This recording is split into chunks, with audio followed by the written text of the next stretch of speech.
I'm curious. I'm very involved with people who change, whether it's changing what sofa they're going to buy, or more importantly, I'm very involved in LGBT equality. So I'm involved with people who had really firm anti-gay positions and then realized that, wow, they're hurting people and it's harmful and they've changed.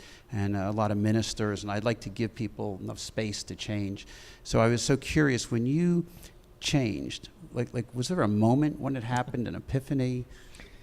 There was a moment when it started, but the change was gradual after that. But I woke up one morning, which in of itself was a good thing, and there was this gnawing question in my mind directed at me, and the question was, Greg, are you doing the same thing the people you're criticizing are doing, in the sense that you're only looking for information to support what you already think?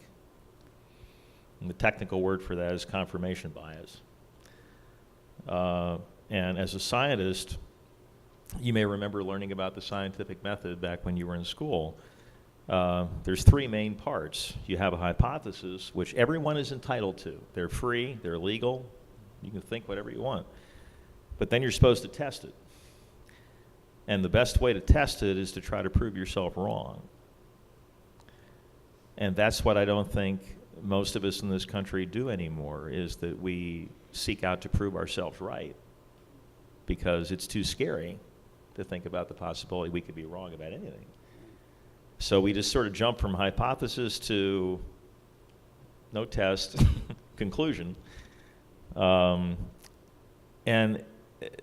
this whole, so anyways, getting back to the climate thing, is that I realized I hadn't done that.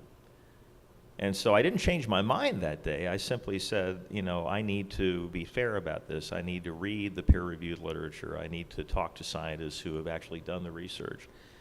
And the more I did that, the harder and harder it became for me to say that we're having no effect. And of course, some of the pushback that I get is that, well, how can we be so arrogant to think that we could destroy something that God made?